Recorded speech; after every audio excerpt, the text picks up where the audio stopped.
اعوذ باللہ من الشیطان الرجیم بسم اللہ الرحمن الرحیم اللہم وفقنا لما تحب وترضى واجعل عاقبۃ امورنا خیرا ولا تکلنا الی انفسنا طرفۃ عین ابدا رب ادخلنی مدخل صدق واخرجنی مخرج صدق واجعل لی من لدنک سلطانا نصیرا۔ حالات و مناسبات میں چند اہم موضوعات ہیں قابل ذکر، جن میں سب سے اہم موضوع موجودہ پاکستان کی سیاسی ناپائیداری اور اس کے نتیجے میں معیشتی ناپائیداری بلکہ تباہی ہے، اور مہنگائی نے حقیقتاً عذاب کی شکل اختیار کر لی ہے۔ اب اس کو معیشتی مشکل نہیں کہیں گے بلکہ اسے عذاب کہیں گے۔ یہ عذاب جو اس قوم نے خود اپنے لیے فراہم کیا ہے، عوام نے انتخابات میں جن لوگوں کو ووٹ دیا ہے انہی کے ذریعے یہ عذاب ان کے اوپر نازل ہوا ہے، اور حکمرانوں نے عوام ہی کی شہ پر عوام پر ہی عذاب نازل کرنے میں کوئی جھجک محسوس نہیں کی ہے، اور اس وقت ضرورت کی بنیادی تمام چیزیں لوگوں کی دسترس سے باہر ہو گئی ہیں۔ چونکہ قوم زیادہ سنجیدہ مزاج نہیں رکھتی، اس عذاب سے بھی لطف اندوز ہوتے ہیں، اس کے بھی میمز بناتے ہیں، جگتیں بناتے ہیں، جوک بناتے ہیں، اور اس سے بھی اپنے آپ کو خوش کرنے کی کوشش کرتے ہیں۔ اور یہ مہنگائی اختیاری نہیں کہہ سکتے کہ ہم مجبور ہو چکے ہیں اور مہنگائی کے علاوہ کوئی چارہ نہیں ہے، بلکہ یہ مہنگائی ٹھونسی ہوئی ہے، ان غلطیوں کا نتیجہ ہے جو سیاست میں کی جاتی ہیں۔ اقتدار پرست، اقتدار کی شہوت میں غرق لوگ، جنہیں امام علیہ السلام نے درندہ بھیڑیوں سے بھی خطرناک بھیڑیا قرار دیا ہے۔ حب ریاست اور شہوت اقتدار اور شہوت قیادت میں اندھے اور مست لوگ اپنے اقتدار کی خاطر قوم و ملک کے ضرر میں، نقصان میں معاہدے کرتے ہیں، اور پھر ان معاہدوں کو بہانہ قرار دے کر دستاویز بنا کر عوام پر عذاب نازل کرتے ہیں، اور عوام بھی مزاجی طور پر، ذہنی طور پر اس عذاب کو سہنے کے لیے تیار بیٹھے ہیں، اور ایسے لگتا ہے کہ گویا اس کی آرزو تھی ان کو جو پوری ہو گئی ہے۔ اگر خوش نہیں ہیں اس مہنگائی اور عذاب پر تو ناراحت اور ناراض بھی نہیں ہیں۔ پٹرول مہنگا کیا، روپے کی قیمت گر گئی، ڈالر کی قیمت بڑھی، بجلی، گیس اور کھانے کی اشیاء میں بے تحاشا اضافہ ہوا ہے، اور یہ سب کچھ دباؤ عوام پہ ڈالا گیا ہے، اتنا کہ اب ان کے بساط میں اور بس میں نہیں رہا اس کو مزید سنبھال سکیں یا اس کو برداشت کر سکیں۔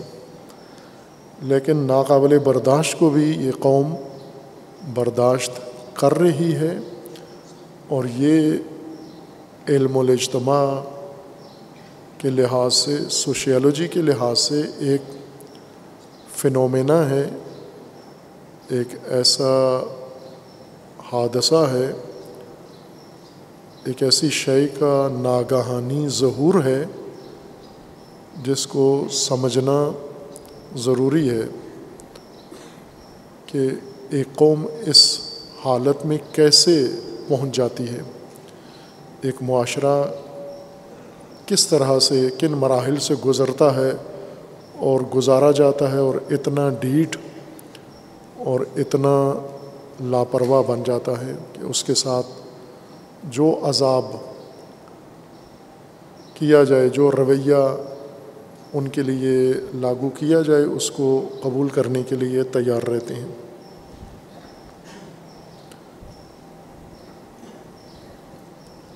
پچھلی حکومت نے ایک ریکارڈ قائم کیا تھا کہ پاکستان کے تمام حکمران جب سے بنا ہے ابھی تک وہ کوئی بھی ایسا قابل تعریف و قابل تحسین نہیں ہے، اگرچہ ان میں آپس میں فرق ہے، سب ایک جیسے بھی نہیں ہیں۔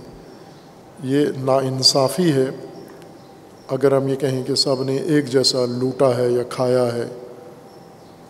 فرق رہا ہے، ان میں 19-20 کا فرق ہے یا زیادہ فرق ہوگا۔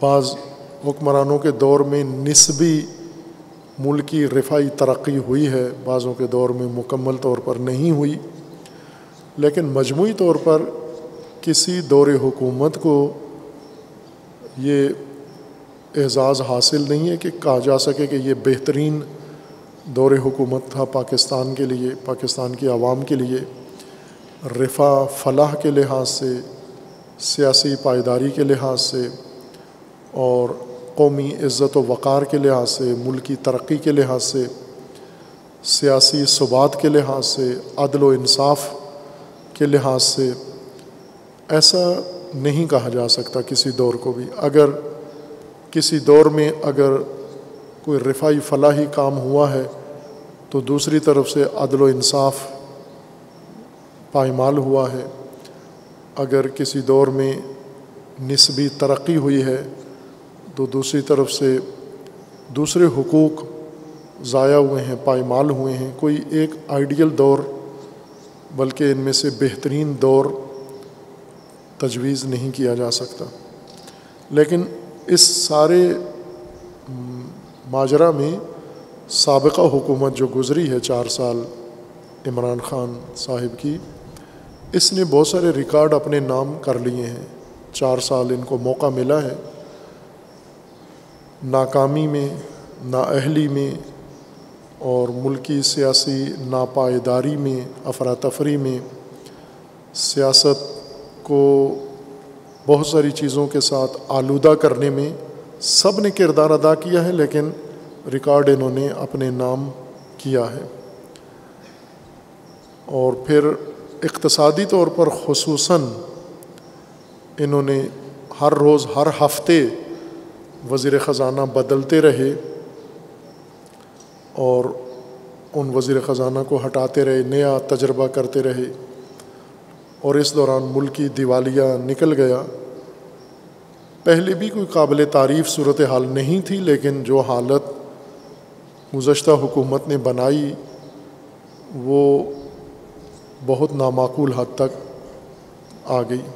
ظاہر ہے سب ذمہ دار ہیں اس کے، حکومت بنانے والے، حکومت میں لانے والے، اقتدار دلوانے والے، حمایت کرنے والے، سب کے سب ذمہ دار ہیں، جو اب بھگت بھی رہے ہیں وہ سب کچھ، لیکن ماننے کے لیے تیار نہیں ہیں، قوم سے معذرت نہیں کرتے، اپنی غلطی کا اقرار نہیں کرتے، اور جب سابقہ غلطی کو مانا نہ جائے اس کے تکرار کا یقین ہوتا ہے کہ جو غلطی آپ نے نہیں مانی اس کا مطلب ہے آپ مزید کرنے کے لیے مصر ہیں۔ اگر غلطی مان لی ہے اور اسے اقرار کر لیا ہے تو یہ ایک علامت یا احتمال پیدا ہو جاتا ہے کہ شاید اب دوبارہ تکرار نہ ہو، لیکن ایسا کوئی عمل ہمیں پاکستان کے کسی شعبے میں خصوصاً اسٹیبلشمنٹ میں نظر نہیں آتا۔ شرمندگی اور پشیمانی نہیں ہے ان کو۔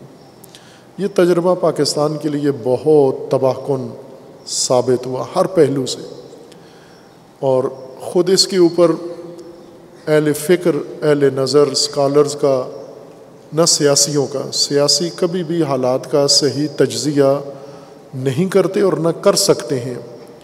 علامہ اقبال کے بقول کہ از دو صد خر کار انسانی نمی آید، سیاسی دو صد خر یہ مل بھی بیٹھیں تو بھی کبھی بھی حالات کا صحیح تجزیہ نہیں کر سکتے، چونکہ ایک تو ان کی صلاحیت اتنی نہیں ہوتی، اور دوسرا یہ اپنے سیاسی مفادات کی خاطر صحیح تجزیہ کرنا بھی نہیں چاہتے اور سننا بھی نہیں چاہتے۔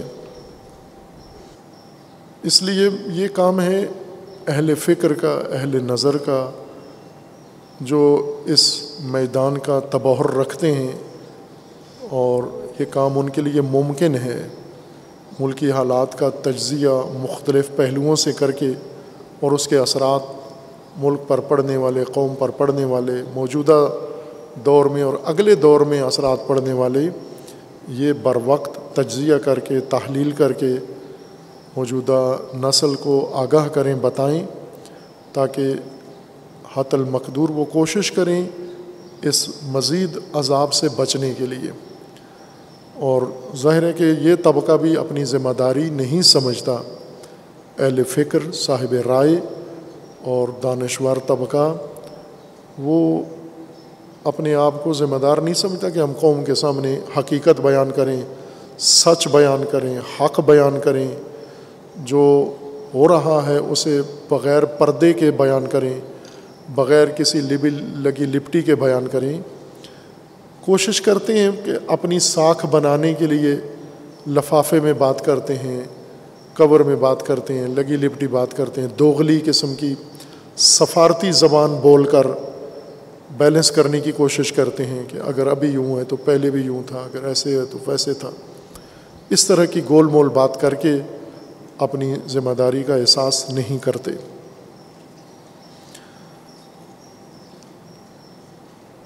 معیشتی لحاظ سے پاکستان کو انہوں نے بالکل دیوالیہ حد تک پہنچا دیا ہے، اور اس کا اعتراف سابقہ ایک ملک اعلیٰ سطح کے مدیر، مالیاتی مدیر نے اظہار کیا تھا۔ سری لنکا کے دیوالیہ ہونے سے پہلے پاکستان کے اعلیٰ ترین ادارے کے مدیر، مالیاتی مدیر نے یہ اعلان کیا تھا کہ یہ کام پاکستان میں ہو گیا ہے،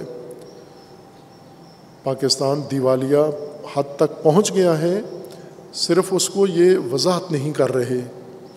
یہ شبر زیدی جو سابقہ ایف بی آر کے چیئرمین یا ڈائریکٹر، جو بھی ان کو کہا جاتا ہے، کچھ عرصہ تک سابقہ حکومت میں فائز رہے ہیں، یہ ان کا ریٹائرمنٹ کے بعد یا معزولی کے بعد یہ کہنا تھا کہ پاکستان مالیاتی طور پر ڈیفالٹ کر چکا ہے۔ ظاہر ہے کسی ملک کو جب دیوالیہ کی ڈگری دی جاتی ہے تو یہ اس کے لیے اعزاز اور خوشی کی بات نہیں ہوتی، بلکہ عذاب کی نوید ہے۔ تباہی کا دوسرا نام ڈیفالٹ ہونا ہے، تباہی کا دوسرا نام دیوالیہ ہونا ہے۔ اور اس میں صرف وہ ملک نہیں ڈوبتا، وہ قوم ہی نہیں ڈوبتی، بلکہ جن لوگوں نے پاکستان کو قرضے دیے ہوئے ہیں وہ بھی ڈوب جاتے ہیں، ان کا بھی، چونکہ دیوالیہ کا مطلب یہ ہے کہ یہ ملک قرضے واپس نہیں کر سکتا، یہ ملک اپنی ضروریات پوری نہیں کر سکتا، اس ملک کی آمدن اتنی نہیں ہے جتنی اس کے خرچے ہیں۔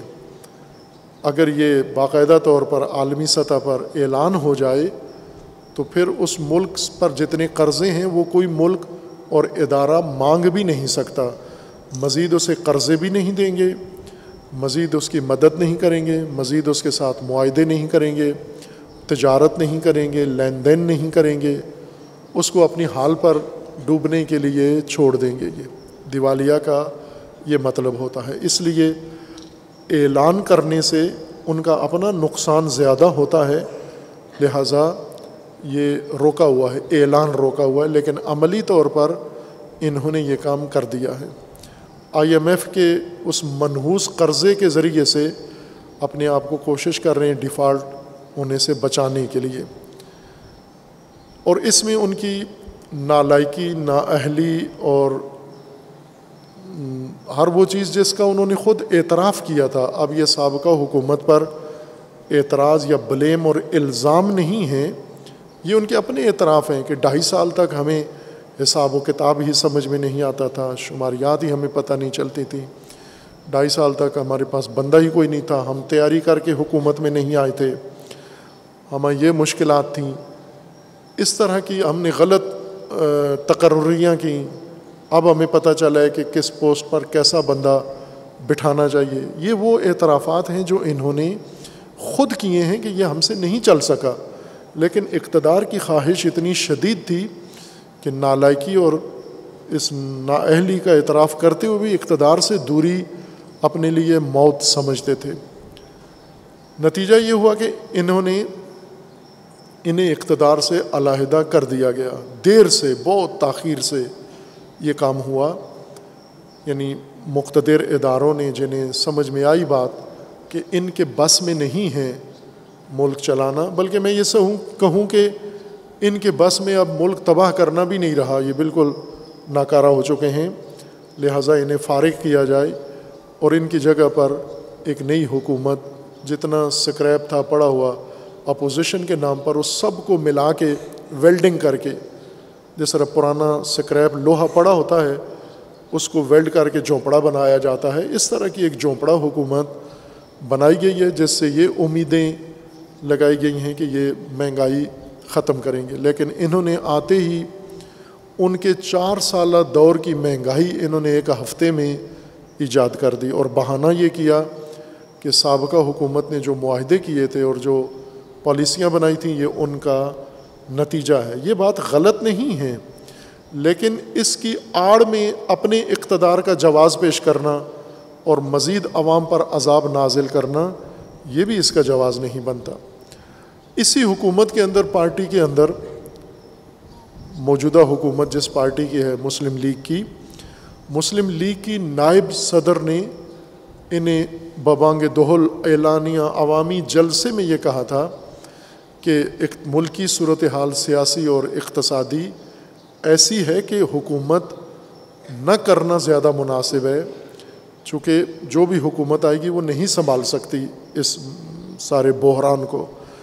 تو یہ ان کے الفاظ تھے، اپنی پارٹی کو یہ کہا کہ عوام پر عذاب ڈھانے کے بجائے اقتدار چھوڑ دو، حکومت سے استعفیٰ دے دو اور نئے انتخابات کرواؤ، نئی حکومت آئے، وہ آ کر مسائل کو سمجھے اور سلجھائے۔ یہ جو پچھلی حکومت کی باقی ماندہ مدت ہے یہ آپ اقتدار نہ لیں، اور یہ اس پارٹی کے اندر اور دیگر حلقوں میں باقی بھی سب ان کو یہی مشورہ دے رہے تھے کہ پچھلی حکومت نے جو کچھ کیا ہے، موجودہ حکومت اب ممکن نہیں ہے اس سابقہ حکومت کی کارکردگی کی بنا پر معاملات کو سلجھانا چلانا، لیکن اقتدار کی ہوس ایسی شہوت ہے، یہ بیماری جس سے انسان کسی صورت میں دور نہیں رہ سکتا، اور ہمارے حکمرانوں نے خاص سابقہ ہو یا موجودہ یہ ثابت کر دیا ہے کہ اس قدر شدت سے اقتدار پرست ہیں اور اقتدار کے حامی کہ اقتدار کی قیمت قوم کو ادا کرنا پڑے، عذاب کی صورت میں ملک کو ادا کرنا پڑے، کسی بھی شعبے کو ادا کرنا پڑے، کوئی بھی ادا کرے، صرف یہ اقتدار میں رہیں، اور یہی اس قوم کی شعور میں یہ بات نہیں آتی کہ ان کے ناجائز اقتدار، ان کی شہوت اقتدار کی قیمت آپ بھگت رہے ہو، عوام بھگت رہے ہیں، یہ 22 کروڑ لوگ یہ عذاب بھگت رہے ہیں، اور 22 کروڑ کو یہ احساس نہیں ہے کہ ہم نے کیا جرم کیا ہے، اقتدار کے مزے وہ لوٹیں اور اقتدار کا عذاب ہم جی لیں۔ یہ بے شعور قوم کی علامت ہوتی ہے کہ کسی کے خاطر، کسی کی لذت کی خاطر یہ شکنجے میں رہیں، کسی کی خاطر یہ عذاب جی لیں۔ کیوں جھیلتے ہو عذاب دوسروں کی خاطر؟ یہ حماقت اور یہ بے شعوری ہے۔ عوام بھی ظلم پذیر عوام ہیں. پاکستان کے عوام کی یہ حالت بن گئی ہے. یہ آج سے نہیں بنی، یہ آزادی کے وقت سے ہے. آزادی حاصل ہوئی، جغرافیائی آزادی حاصل ہوئی. ہندوستان سے پاکستان علیحدہ ہوا، لیکن غلامی سے علیحدہ نہیں ہوا، ذلت سے علیحدہ نہیں ہوا، اور محکومی سے علیحدہ نہیں ہوا، انگریز سے علیحدہ نہیں ہوا، انگریزی سے علیحدہ نہیں ہوا، استعمار سے علیحدہ نہیں ہوا. عوام ذلت پذیر بن گئے ہیں، ظلم پذیر بن گئے ہیں، ستم پذیر بن گئے ہیں. اور جب تک عوام ستم پذیر ہیں، ستم قبول کرنے والے ہیں، ستم گر بڑھتے جائیں گے. بلکہ جو نہیں بھی ہے ستم گر، وہ بھی ستم گر بن جائے گا، چونکہ اس کو پتہ ہے کہ عوام ستم قبول کرتے ہیں، عوام ذلت قبول کرتے ہیں. لہٰذا ان کی تحقیر و تذلیل جتنی ہو سکے بڑھاؤ. جتھے بناتے ہیں، نئی نئی پارٹیاں بناتے ہیں، انتخابات کی تیاریاں کرتے ہیں، پھر اس ذلت پذیر قوم کو مزید ذلیل کرنے کے لیے اقتدار میں اسی قوم کے مدد سے اقتدار میں آتے ہیں، اور انہی کا یہ ذلیلانہ حشر کرتے ہیں. یہ اور رائے حل نہ انتخابات میں ہے، رائے حل نہ معاہدوں میں ہے. عموماً میڈیا پہ کچھ لوگ لگے رہتے ہیں دن رات اپنے پیسے کمانے کے لیے. میڈیا میں آتے ہیں، ٹاک شو کرتے ہیں، ایک ایک گھنٹے کے یا آدھے آدھے گھنٹے کے ملینز روپیہ ان کو ملتا ہے یہ اینٹ شینٹ بولنے کا، قوم کو گمراہ کرنے کا. اخباروں میں کالم لکھتے ہیں، ہر سطر کے بدلے میں معاوضہ لیتے ہیں قوم کو گمراہ کرنے کا. اتنا معاوضہ یہ خطیب اور ذاکر نہیں لیتے جتنا یہ میڈیا پرسن، اینکر پرسن اور کالم نگار لیتے ہیں قوم کی تباہی اور بربادی کا. ان کا کام یہ ہوتا ہے کہ ظالموں کے ظلم پہ پردہ ڈالیں اور قوم کی ستم پذیری کو مزید لوری سنا کے ان کو سلائیں. ایک ہی اخبار کے اندر اگر 5 کالم لکھے ہوتے ہیں تو 2 ظاہراً لگی لپٹی سفارتکاری کی منافقانہ زبان میں کسی طرح اس ظلم کی توجیہ کر رہے ہوتے ہیں، پردہ ڈال رہے ہوتے ہیں، 2-4 اس کی حمایت کر رہے ہوتے ہیں. اور اس طرح سے انہوں نے اپنا کاروبار اور تجارت بنایا ہوا ہے میڈیا نے. عوام کی مشکلات اور یہ عذاب جو عوام پر ہے، یہ میڈیا کی تجارت ہے اور حکمرانوں کی شہوت ہے. اس سب کا رائے حل وہ نہیں ہے جو میڈیا میں پیش کیا جا سکتا ہے کہ ایسے کر دیں یا ویسے کر دیں.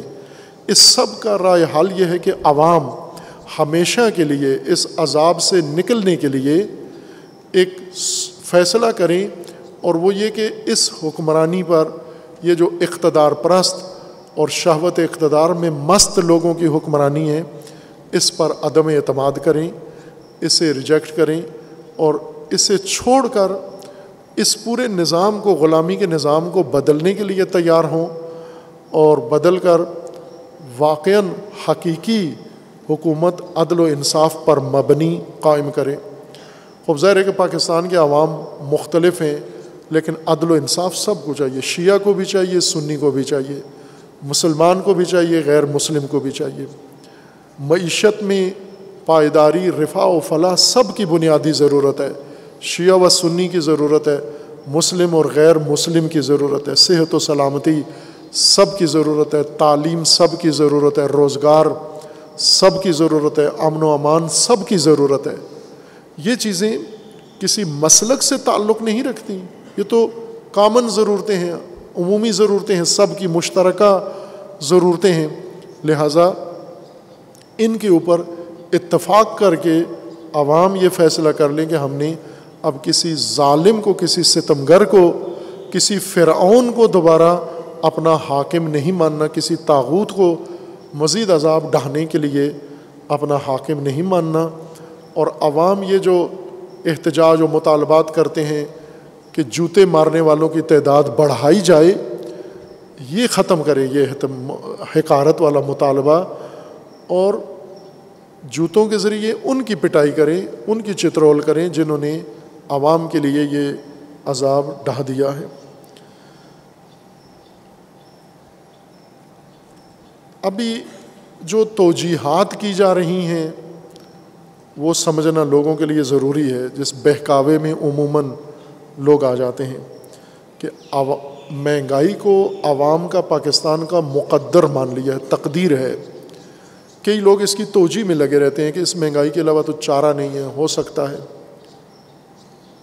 جب خود پارٹی کے اندر آپ موجودہ حکومت کی جو پارٹی ہے انہوں نے کہا ہے کہ عوام پر عذاب ڈھانے کے بجائے آپ اقتدار چھوڑ دو، خوب اس تجویز کو کیوں نہیں مانتے؟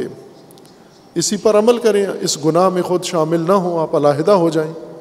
لیکن اقتدار پرستی یہ جرم کرواتی ہے، ہر ایک سے کرواتی ہے۔ یہ پچھلی حکومت مہنگائی بڑھائی تو ان لوگوں نے اس وقت جو اپوزیشن میں تھے آج حکومت میں، انہوں نے اس حکومت کو طعنہ دیا کہ یہ مہنگائی بڑھا رہے ہیں۔ خود آپ نے آ کر کیا کام کیا؟ اگر مہنگائی ختم کرنا آپ کے بس میں نہیں تھا تو یہ حماقت کیوں کی؟ کیوں اقتدار سنبھالا؟ نہ آتے اقتدار میں آپ، یہ عذاب ڈھانے کے لیے آئے تھے آپ۔ یہ عذاب پہلی حکومت نہیں ڈھا سکتی تھی جو آپ آئے تازہ دم ہو کر، یہ مصائب بڑھانے کے لیے، قوم کے لیے۔ اور یہ جو تاثر قائم کیا جاتا ہے کہ پاکستانی ریاست ایک بند گلی میں جا پہنچی ہے اور کوئی چارہ کار نہیں ہے، یہ غلط شیطانی نظریہ ہے۔ یہ عوام کو ورغلانے کے لیے ہے، یہ دھوکہ دینے کے لیے ہے۔ سیاستدان، حکمران اور میڈیا اور سیاسی علماء، مذہبی، یہ سب مل کر قوم کی تحقیر و تذلیل مزید یہ کرتے ہیں کہ اس تقدیر کے علاوہ کوئی آپ کے پاس چارہ نہیں ہے۔ خوب کیا کریں؟ IMF کے پاس جائیں، عالمی اداروں کے پاس جائیں، مدد لیں، اس مدد کے ذریعے سے یہ سارا کچھ دوبارہ سنبھالیں۔ آپ جب IMF کی طرف جا رہے تھے، سابقہ وزیر اعظم نے اقتدار میں آنے سے پہلے یہ اعلان کیا تھا کہ پاکستان کی مشکلات IMF کی وجہ سے ہیں اور باقی دنیا کی بھی۔ لہٰذا اپنے الیکشن مہم میں، تحریک میں یہ اعلان کیا کہ میں IMF کے پاس نہیں جاؤں گا، اگر جانا پڑ گیا خودکشی کر لوں گا۔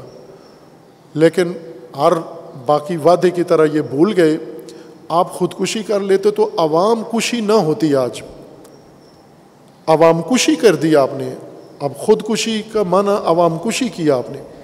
آپ چلے گئے IMF کے پاس اور IMF نے ایک مفلوج ملک اور مجبور ملک کے اوپر اپنی تمام شیطانی گندی پالیسیاں ٹھونسی ہیں اور تمہیں مفلوج کر لیا ہے۔ تو آج بھی چارہ کار پھر IMF کے پاس جانا، موجودہ حکومت دوبارہ IMF کے پاس چلے گئے ہیں اور اس طرح تأثر دیتے ہیں کہ اس کے علاوہ کوئی چارہ نہیں ہے موجود ہے۔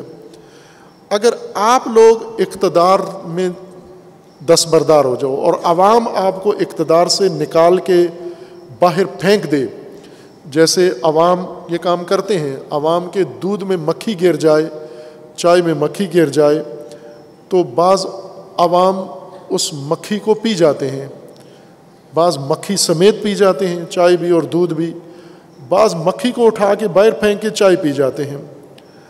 خوب یہ کام عوام نہ کریں، یہ اقتدار میں آئی ہوئی گندی مکھیاں ہیں اور عوام اس مکھی سمیت پینے کے لیے تیار ہیں۔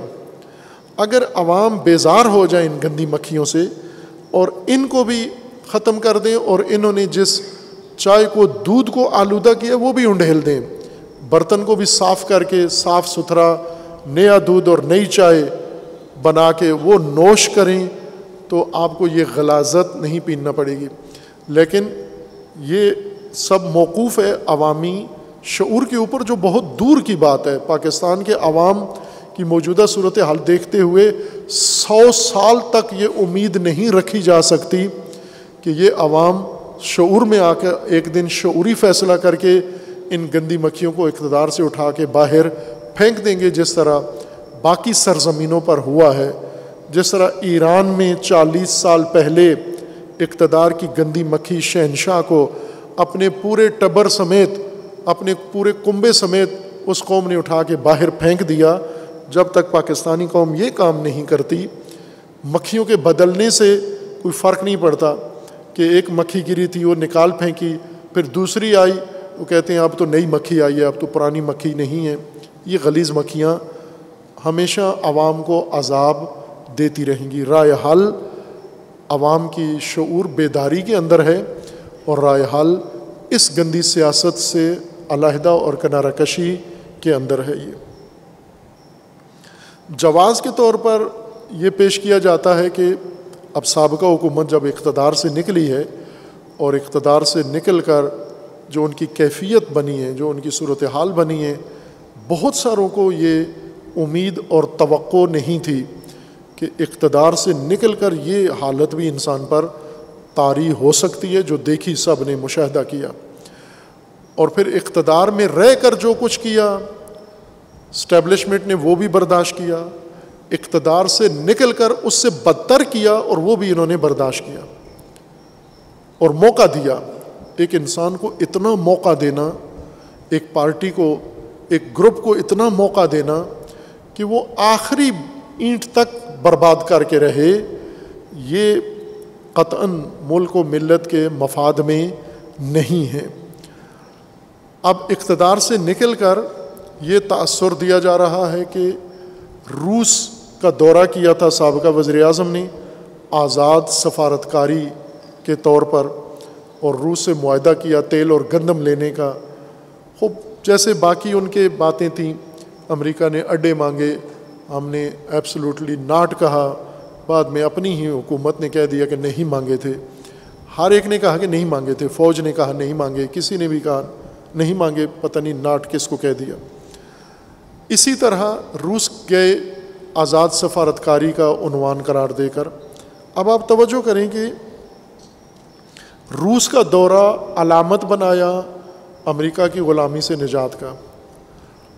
برفرض روس کا معاہدہ ہو بھی جاتا، گندم اور تیل لے بھی آتے، تو بھی کیا آپ کی غلامی ختم ہو جاتی؟ نہ، ہرگز۔ یہ بھی عوام کو شعور ہونا چاہیے، اور خصوصاً جو سب سے افسوسناک پہلو ہے پاکستان کے موجودہ بحران میں، وہ کوفی تشیع کا کردار ہے۔ کوفی تشیع امام حسین علیہ السلام کے دور، امام علی علیہ السلام کے دور میں یہ رویہ وجود میں آیا، جن کے ہاتھوں علی علیہ السلام نے اللہ کی بارگاہ میں پناہ مانگی۔ امام حسن علیہ السلام نے جو رویہ ان کے ساتھ تھا، امام حسین کے ساتھ تھا، یعنی جن کا شور غل غپاڑا بہت ہوتا ہے لیکن امامت کے ساتھ وفادار نہیں ہوتے۔ کوفی شیعہ وہ ہے جو نظام امامت کا وفادار نہیں ہے، جو ہر اقتدار کے ساتھ سمجھوتا کر لیتا ہے، ہر کوئی بھی اقتدار کا جھنڈا اٹھائے، بنو عباس اٹھائیں ان کے ساتھ مل جاتا ہے، مختار ثقفی اٹھائے ان کے ساتھ مل جاتا ہے، ابو مسلم خراسانی اٹھائے اس کے ساتھ مل جاتا ہے، ابو سلمہ اٹھائے اس کے ساتھ مل جاتا ہے، زید بن علی اٹھائیں ان کے ساتھ مل جاتا ہے۔ اگر ساتھ نہیں دیتے تو امام کا نہیں دیتے۔ یہ کوفی تشیع ہے، اور ان کے مقابلے میں عاشورائی تشیع ہے، کربلائی تشیع ہے، جو ہر خطر کے اندر امام کا ساتھ چھوڑنے کے لیے تیار نہیں ہے، جو امام کے ساتھ جان دینے کے لیے تیار اور دے دیتا ہے، جس کو موت اپنی آنکھوں میں نقصان ہر چیز اپنی آنکھوں سے نظر آتا ہے، لیکن پھر بھی وہ امامت سے اور امام سے دستبردار نہیں ہوتا۔ خوب آپ توجہ فرمائیں کہ یہ جو توجیہات کی جاتی ہیں شیطانی اور عوام کو گمراہ کرتے ہیں درباری، روس کے دورے سے آپ نے آزادی ثابت کرنی چاہیے، اور اقتصادی معاہدے آپ نے روس کے ساتھ کیے۔ اگر چونکہ آپ دین کا ٹچ رکھتے ہو، دین کا سچ، دین کی حقیقت اور دین کا رابطہ نہیں ہے، آپ کے نزدیک دین اوزار ہے، ٹول ہے، اس کو ٹول کے طور پر استعمال کرو، اور دینی رہنماؤں کو، دینی قیادت کو کوئی چیز ان کے منہ میں دے دو، بس وہ سارا دینی پوٹینشل، ساری دینی طاقت لا کے آپ کے قدموں میں ڈال دیں گے۔ یہی ہوا، یہ دینی طاقت کبھی عبداللہ ابن زبیر کے قدموں میں ڈال دی گئی، کبھی بنو عباس کے قدموں میں ڈال دی گئی، کبھی کس حکمران کے قدموں میں ڈال دی گئی۔ آج عراق میں دیکھیں یہ دینی طاقت کس کے قدموں میں ڈال دی گئی ہے؟ امریکہ کے قدموں میں ڈال دی گئی ہے۔ اسی طرح غیر شیعہ سنی کے ہاں بھی یہی ہوا کہ مذہبی طاقت ہمیشہ طاغوتوں کے قدموں میں لا کر ڈال دی۔ کون ڈالتا ہے؟ مذہبی رہنما اور مذہبی پیشوا، جو اپنی کسی لالچ کی خاطر، حرص کی خاطر ہر چیز اٹھا کے دوسروں کے طاغوتوں کے قدموں میں جا کر ڈال دیتے ہیں۔ عوام کو شعور ہونا چاہیے، ان دھوکے میں نہ آئیں، ان باتوں میں نہ آئیں۔ روس جانا آزاد سفارتکاری کا علامت نہیں ہے، حماقت تھی۔ روس یوکرین پر حملہ کرنے والا تھا اور اس حملے سے بہت کچھ تبدیل ہونے والا تھا، اس موقع پر جانا یہ سفارتی نالائکی تھی۔ لیکن اگر آج بھی پاکستان آزادی کا جو بھی نعرہ لگاتا ہے، کوئی بھی لگاتا ہے، کسی کا اتحادی بننے سے پہلے اس کو پرکھ تو لیں آپ۔ اگر آزاد سفارتکاری پاکستان نے دکھانی ہے اور آزاد پالیسی اور امریکہ کی غلامی سے آزادی حاصل کرنی ہے تو وہ روس نہیں ہے، وہ ایران ہے۔ اس وقت امریکہ کے مقابلے میں صرف ایک ملک ہے پوری دنیا میں اور وہ ایران ہے، اور امریکہ ایک ملک کا دشمن ہے جانی۔ آج جو امریکہ کی سے آزادی چاہتا ہے وہ ایران کے ساتھ آ کر کھڑا ہو جائے، اور خصوصاً پاکستان۔ آپ کو اگر تیل چاہیے تھا تو آپ کے بارڈر پہ تیل کی پائپ لائن پڑی ہوئی ہے، آپ کو گیس چاہیے تھی اور معاہدہ بھی ہے، روس کے ساتھ آپ کا کوئی معاہدہ نہیں اور روس جا کر آپ نے اس کی بات بھی نہیں کی۔ ایران کے ساتھ آپ نے معاہدہ کیا ہوا ہے گیس کا، تیل کا، اور مفت میں آپ کے بارڈر پہ پڑی ہوئی ہے، اور وہ حاضر تھے کہ آپ کو پاکستان کے وسط تک، نواب شاہ تک گیس پائپ لائن بچھا کے دیں گے اپنے خرچے پر۔ آپ نے کبھی نام لیا ہے آزادی کے دھوکہ دینے والے؟ کیا آپ نے آج تک امریکی غلامی سے نجات کے جواب میں ایران کا نام لیا ہے کبھی؟ آج وہ منافق ہے وہ شخص جو امریکہ سے آزادی کا نام لیتا ہے لیکن جو امریکہ کے مقابلے میں جو ملک کھڑا ہوا ہے اس کا ساتھ نہیں دیتا۔ یہ محض منافقت ہے، عوام کو دھوکہ دینے کے لیے ہے۔ آپ اپنے ملک کے مفاد کے لیے، چونکہ مفادات کی سیاست ہے، پوری دنیا مفادات کی سیاست کر رہی ہے۔ میں نہیں کہتا کہ آپ ایران کے انقلابی بن کر اور اصولوں پر اور اسلام کی خاطر ایران کا ساتھ دو، نہ۔ ایرانی مفادات کی خاطر اور ایران کی تنہائی کی خاطر اور ایران کو مشکلات سے نکالنے کے لیے یہ کام کرو، ہرگز یہ کام مت کرنا۔ آپ پاکستان کے مفادات کے لیے یہ کام کرو۔ آپ کے پاس انرجی کا بحران ہے، گرمیوں کا موسم میں گیس نہیں ہے، آپ کے پاس گرمیوں میں گیس نہیں ہے، نہ گھروں میں جلانے کی گیس ہے، نہ انڈسٹری کی گیس ہے، آپ کے پاس گیس نہیں ہے، اور گیس کا اتنی بڑی پائپ لائن آپ کے بارڈر پہ آ کے انہوں نے رکھی ہوئی ہے پاکستان کے بارڈر پر، کہ پرویز مشرف کے بقول کہ اس گیس کا جو فالتو حصہ ہے جو ایران سے ہم لیں گے، اس کا فالتو حصہ ہم ہندوستان کو بھی بیچیں گے، چائنا کو بھی بیچیں گے، اور پاکستان کی درآمد میں اضافہ کریں گے۔ اور پاکستان میں چونکہ ایران اس وقت دنیا کا دوسرا بڑا ذخیرہ ہے گیس کا، دنیا کا دوسرا بڑا، اور ایک اندازے کے مطابق کہ شاید 90 سال تک یہ گیس اگر روزانہ نکلتی رہے تو بھی ختم نہیں ہونے والی۔ خوب یہ گیس آپ لیں نا، آپ ثابت کریں امریکہ کے مخالف ہو، آپ امریکہ کے دشمن ہو اور پاکستان کے دوست ہو، آپ امریکہ دشمنی کا جواب دو پاکستان کے مفادات حاصل کرنے کے لیے۔ ملک بحران کا شکار ہے، معیشت کا شکار ہے، اور وہ آپ کو دینے کے لیے بھی تیار ہیں، لیکن اس طرف آپ نے نام نہیں لیا۔ کبھی آپ نے جب لوگوں کو دھوکہ دینے کے لیے امریکی غلامی سے نجات کی بات کیا، کبھی امام خمینی کا حوالہ دیا ہے جس نے سکھائی ہے، جس نے یہ جملہ تمہاری زبانوں پر چڑھایا ہے؟ کبھی کہا ہے؟ جب نہیں نکلتا یہ نام تمہارے منہ سے تو منافق ہو پھر، اور منافق کے منہ سے یہ بات ذہن میں رکھیں۔ رسول اللہ نے فرمایا تھا امیر المومنین کے بارے میں کہ اے علی، کبھی بھی مومن تجھ سے بغض نہیں رکھے گا اور کبھی بھی منافق تجھ سے محبت نہیں رکھے گا۔ یہ امیر المومنین کے بارے میں رسول اللہ کا فرمانا تھا۔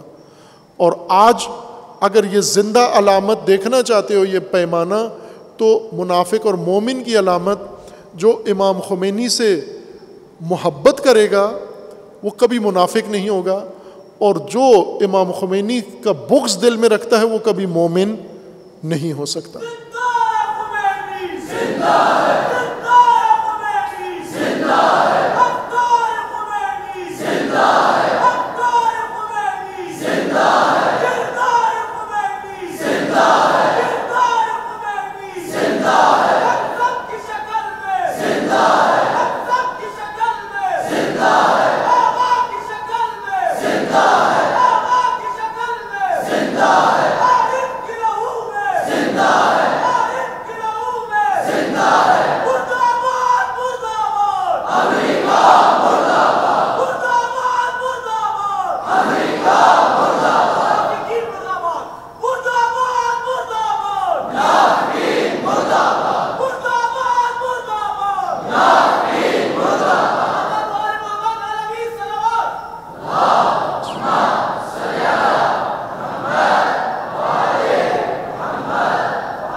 یہ ایک مکاری ہے، سیاسی ناکامی ہے، اس کو تدبیر کا نام دے دیا ہے کہ ہم روس سے سستا تیل لے کر آئیں گے، روس سے سستی۔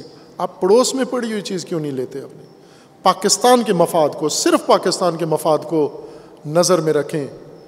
جو اس وقت محب وطن بنے ہوئے ہیں، جو ملک کے وفادار بنے ہوئے ہیں، جنہوں نے ٹھیکہ لیا ہوا ہے، جو دوسروں کو غدار کہتے ہیں، پاکستان کا مفاد کس میں ہے اس وقت؟ پاکستان کی معیشت کو سہارا کہاں سے مل سکتا ہے؟ IMF سے؟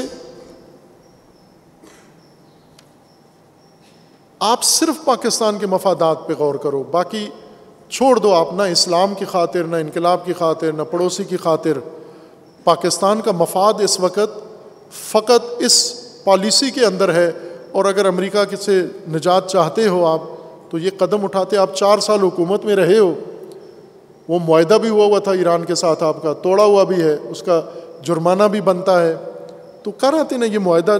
پاکستان کی آزادی کا آغاز یہاں سے کرو، اور واقعاً دنیا جان لے گی کہ پاکستان آزاد ہے اگر ایران سے تیل اور گیس خرید لیتا ہے۔ تو اس سے ایران نہیں، پاکستان کی آزادی کا اعلان ہو جائے گا، حقیقی آزادی کا، اور ہر اس طاقت سے جو پاکستان کو اپنا غلام بنائے ہوئے ہے۔ امریکہ تو پوری دنیا کا حکمران اور آقا بنا ہوا ہے، آپ امریکہ کے غلاموں کے بھی غلام ہیں، بن سلمان کے غلام ہیں آپ۔ بن سلمان جو امریکہ کا 10 بستہ غلام ہے، اتنا طاقتور ملک رکھنے کے باوجود، اتنی ثروت و دولت ہونے کے باوجود بن سلمان امریکہ کا غلام ہے، آپ بن سلمان کے غلام ہو۔ اگر امریکہ مان بھی جائے کہ آپ ایران سے کچھ لے سکتے ہو، بن سلمان نہیں کرنے دے گا آپ کو۔ جو طاقت رکاوٹ ہے اس وقت کہ پاکستان اپنے مفاد میں کوئی معاہدہ بھی نہ کرے، وہ پاکستان کا اصلی دشمن ہے۔ آپ نے یمن پہ حملہ کیا، پاکستان رکاوٹ نہیں بنا۔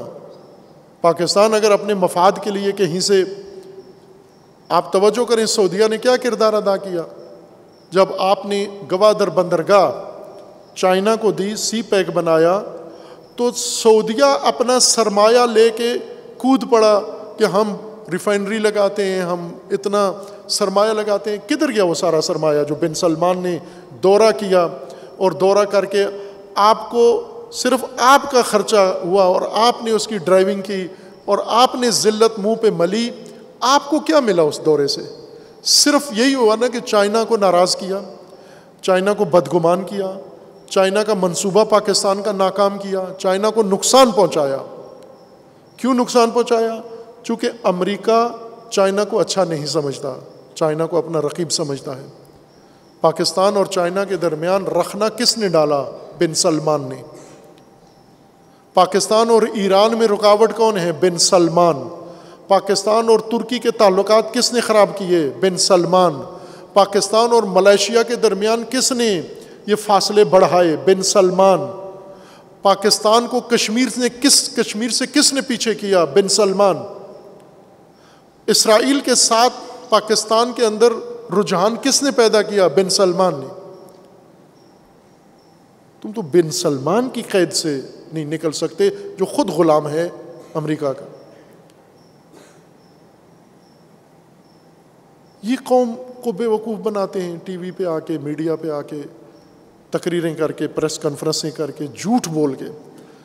مجھے بہت تعجب ہوتا ہے اس قوم کے اوپر، ان کے سامنے جھوٹ بولا جا سکتا ہے۔ وہی دربار شام کا اونٹ، وہ نر اور مادہ میں جو فرق نہیں کرتے تھے، وہی حالت آج پاکستانی قوم کی بنا دی گئی ہے کہ ان کو نر اور مادہ میں فرق معلوم نہیں ہو رہا، جو جھوٹ بولے اسی کے ساتھ ہو جاتے ہیں۔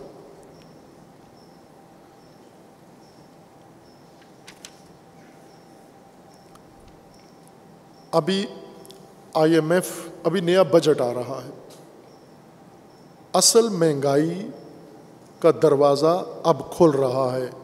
کل شاید پیش ہو گیا ہے بجٹ، کابینہ نے بنا کے پیش کیا ہے بجٹ۔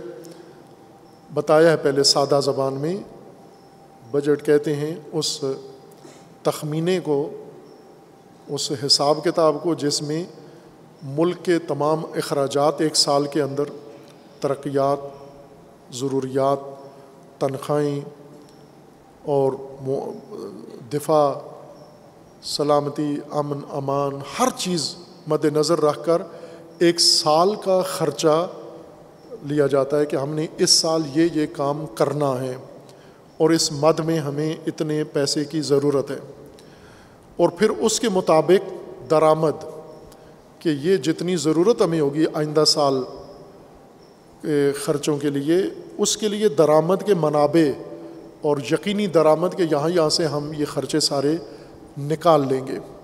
دنیا میں ایسے ممالک ہیں کہ جب بجٹ بناتے ہیں، یعنی اگلے سال کے مالی سال کے خرچے وہ نکالتے ہیں، تو درآمد اس سے 2 گنا زیادہ ہوتی ہے، ان کی کئی گنا زیادہ درآمد ہوتی ہے۔ اس میں سے کچھ اپنے خرچوں کی مد میں نکال لیتے ہیں، باقی سارا ذخیرہ کرتے جاتے ہیں۔ جیسے چائنا ہے، چائنا جب اپنا بجٹ بناتا ہے، دنیا کا سب سے بڑا بجٹ ہے، چائنا جب اپنا بجٹ بناتا ہے یعنی خرچے، تو وہ کھربوں ڈالر کے خرچے ہوتے ہیں، ٹریلین ڈالرز کے خرچے ہوتے ہیں، اور درآمد چائنا کی اسی سال اس کے خرچوں سے کئی گنا زیادہ ہوتی ہے۔ لہٰذا اس درآمد کا ایک حصہ اپنے اخراجات پہ ڈالتا ہے، باقی سارا ذخیرہ کرتا جاتا ہے، باقی سارا مزید ترقیاتی کاموں میں، دنیا کو تسخیر کرنے میں لگا رہا ہے۔ سی پیک جیسے منصوبے، ون بیلٹ ون روڈ کا نظریہ پوری دنیا کو منسلک کر کے اور اپنے چنگل میں لے رہا ہے۔ اسی طرح چھوٹے ممالک ہیں بہت سارے جن کے خرچے کم ہیں، ان کی درآمد زیادہ ہے۔ کچھ ایسے ملک ہیں جو برابر ہیں، جتنے ان کے اخراجات ہیں اتنے ہی ان کے خرچے بھی ہیں۔ یہ وہ ملک ہیں جن کے بارے میں سنتے ہوں گے آپ کہ بجٹ میں خسارہ نہیں ہے، زیرو ہے خسارہ، یعنی جتنے خرچے تھے اتنی درآمد بھی ہو گئی ہے، پورا ہو گیا سارا حساب، اربوں کے بقول سوا۔ اور کچھ ایسے ممالک ہیں جن کے خرچے زیادہ ہوتے ہیں، درآمد کم ہوتی ہے۔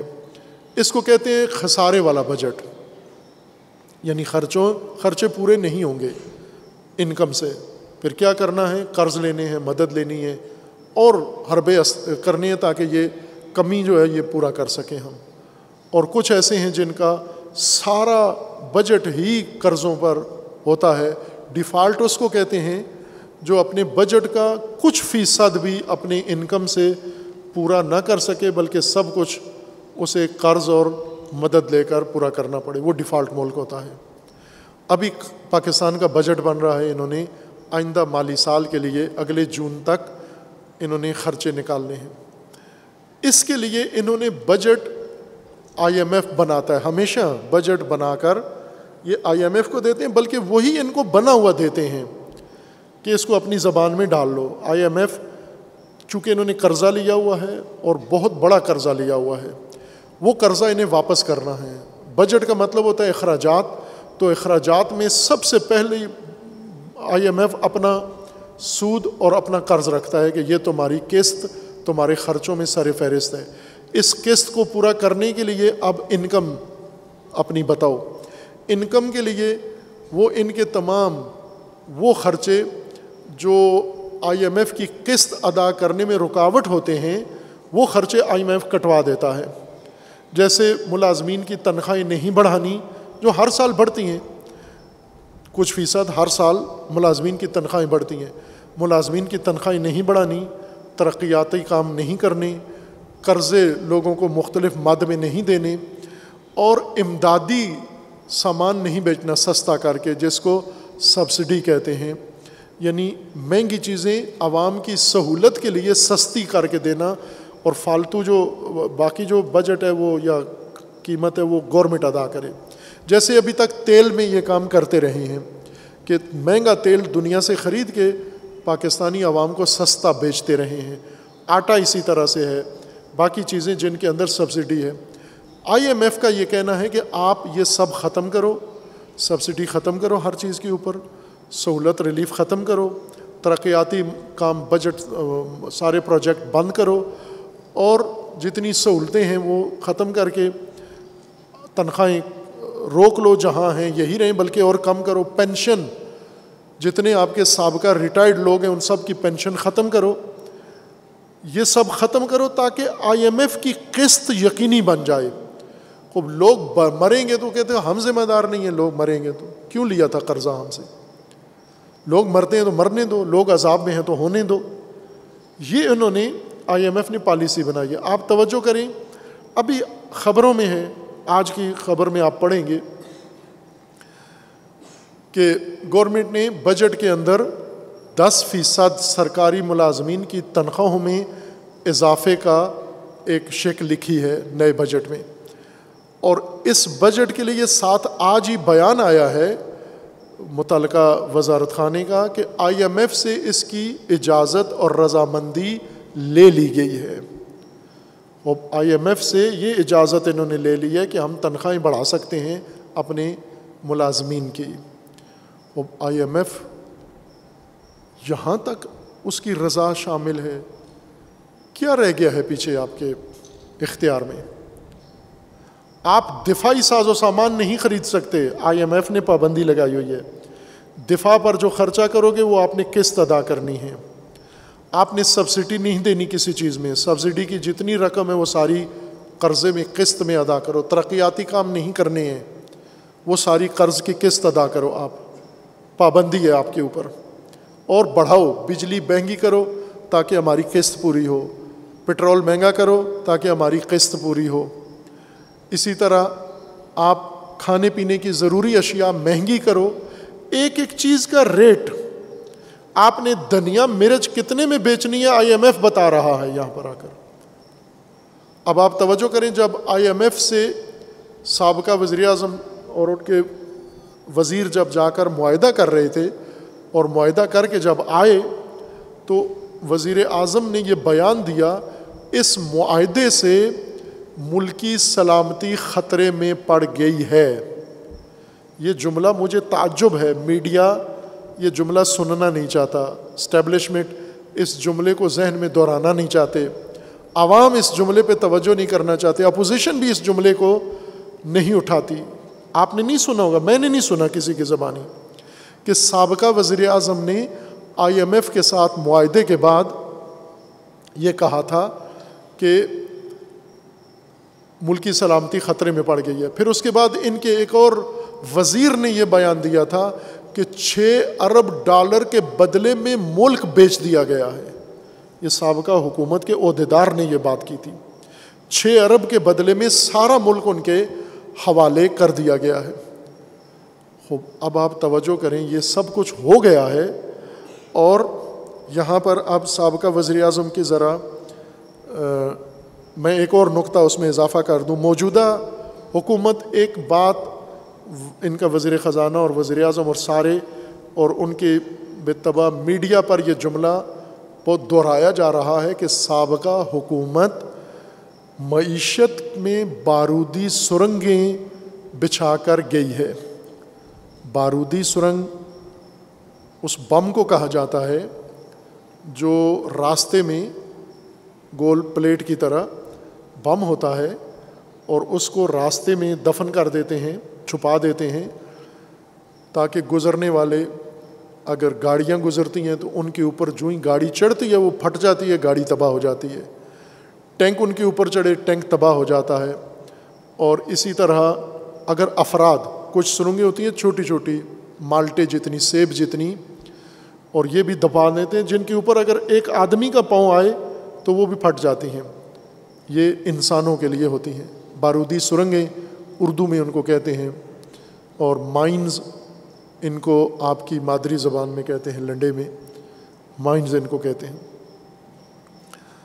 یہ بچھا کر گئے ہیں، بارودی سرنگیں بچھا کر گئے ہیں۔ اب یہ درست بات ہے، ایسا کام وہ کر کے گئے ہیں۔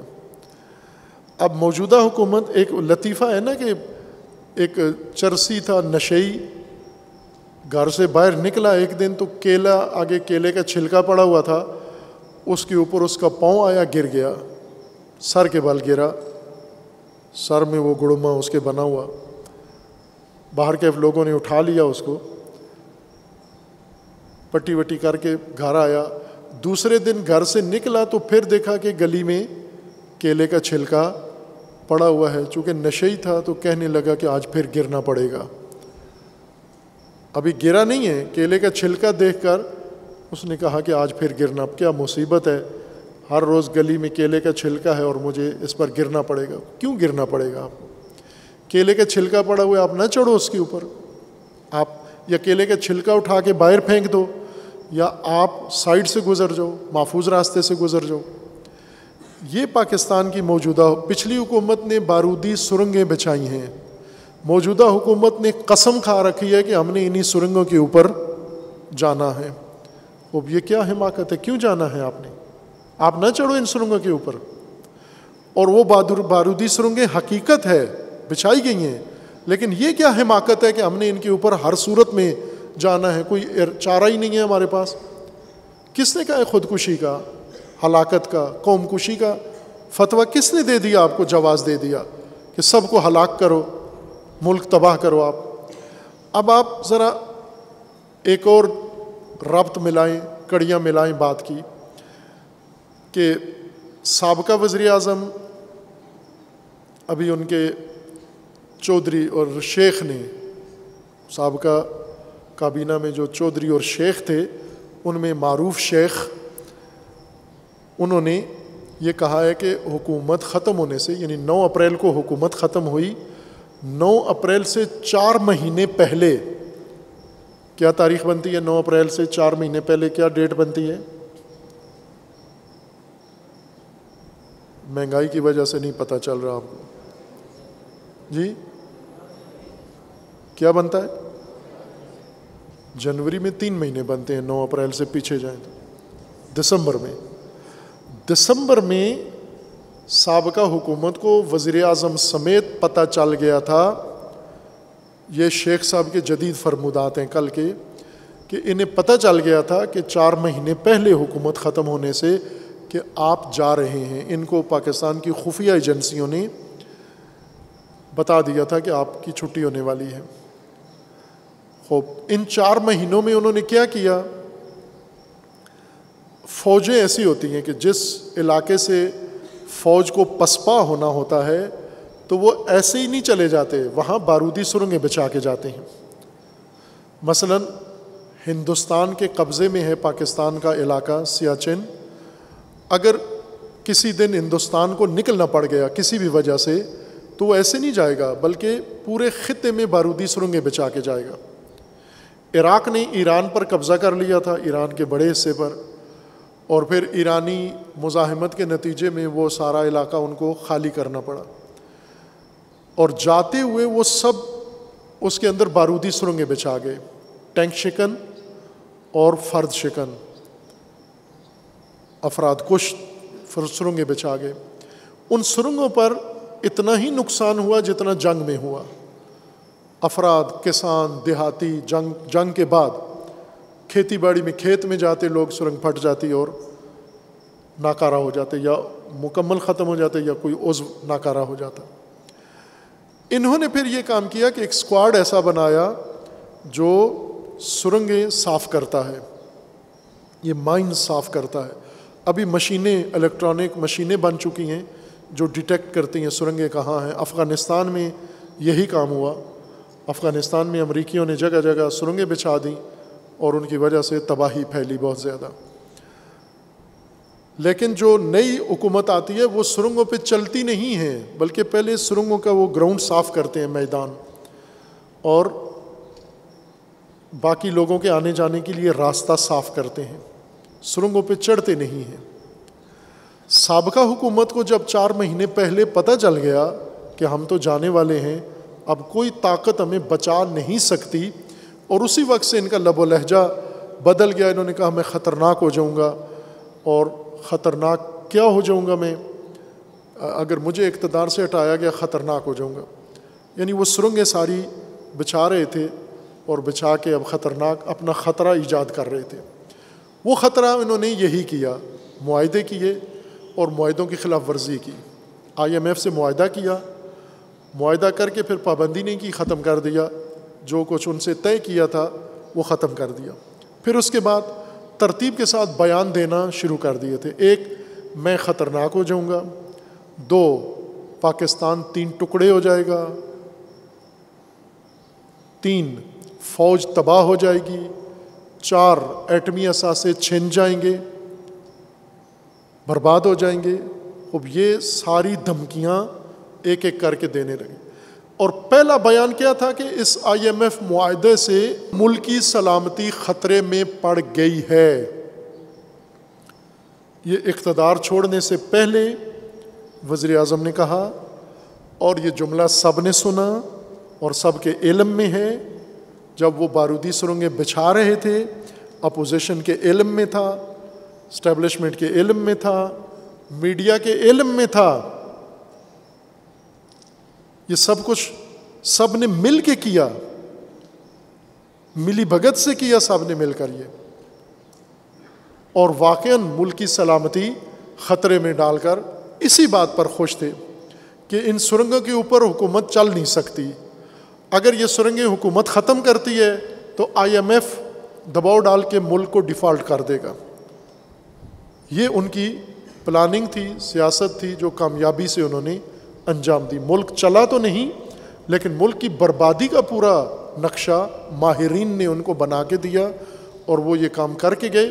اور موجودہ سکریپ حکومت اس پہ عزم کیے ہوئے ہے کہ ہم نے انہی مائنز کے اوپر اور انہی سرنگوں کے اوپر چلنا ہے ہم نے. خوب یہ حماقت ہے. آپ IMF کا معاہدہ روک دیں یہیں پر، جتنا ہو چکا ہے، جتنا لے چکے ہو وہ واپس کرو ان کو، جو لینا ہے اس کو چھوڑ دو، نہ لو ان سے، اور جو چھوڑنا ہے، جو قرض ان کو واپس کرنا ہے اس قرض کی پلاننگ کرو. عوام پر جو ظلم ڈھا رہے ہو، اس ظلم کا ایک نتیجہ تو نکلے کہ آج کا ظلم کل کے ظلم سے نجات دے دے ہمیں. اور بہت سارے طریقے ہیں. یاد ہوگا آپ کو، سابقہ وزیر اعظم کو، ملائیشیا کے اس وقت کے وزیر اعظم،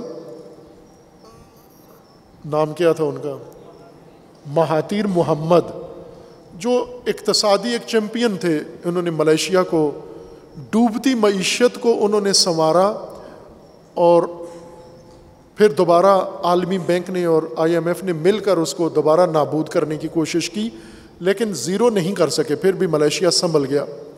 ایک زمانے میں وہ بہت بڑی طاقت، جاپان سے آگے نکل گیا تھا ملائیشیا. ان عالمی ان شیطانوں نے مل کر اس کو دوبارہ نابود کیا. اسلامی ملک ہے. مہاتیر محمد نے دوستانہ ایک سفر کیا اور انہیں مشورہ دیا کہ کسی صورت میں بھی IMF کے پاس نہ جانا، تباہ کر دیا جائے گا تمہیں. لیکن انہوں نے اس کی نہیں سنی، IMF کے پاس گئے اور یہ تباہی کا سارا میدان انہوں نے بنایا ہے. خب ملائیشیا کے پاس تو تجربہ تھا، چائنا کے پاس تجربہ ہے، IMF کے بغیر معیشت چلانے کا تجربہ، سب سے بڑا تجربہ ایران کے پاس ہے. IMF کے بغیر ملک چلانا، پابندیوں کے اندر ملک چلانا. ایران میں پابندیاں اتنی سخت پابندیاں ہیں کہ ایک سوئی اور ماچس تک اجازت نہیں ہے کہ ایران باہر سے خرید سکے. اس کے باوجود آپ ایران کی اس حالت میں معیشت آج بھی دیکھیں پاکستان سے پھر بھی بہتر ہے. بس اس کا مطلب ہے کہ ایسے تجربے دنیا کے اندر موجود ہیں جہاں پر IMF کے بغیر نہ بارودی سرنگیں بچھائیں، نہ ضرورت پڑی، نہ ان کے اوپر سے گزرنا پڑا. قوم کو گزارو گے نا ان بارودی سرنگوں سے، خود تو نہیں گزرنا. جب موجودہ وزیر اعظم کی اپنی باری آتی ہے تو کہہ دیتا ہے کہ میں کپڑے بیچوں گا. کپڑے تمہارے کون خریدے گا؟ یہ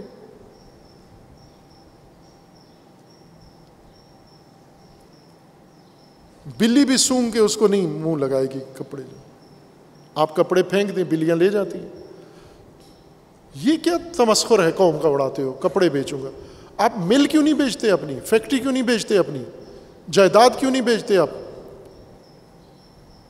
آپ اپنا رائے ونڈ میں جو رقبہ ہے، پراپرٹی ہے، محلے، وہ کیوں نہیں بیچتے آپ؟ اگر اتنا ہی آپ نے ڈائلاگ بولنے ہیں تو کوئی حقیقی کام کر کے دکھاؤ. آپ بار بار حوالے دیتے ہیں میں کپڑے بیچوں گا.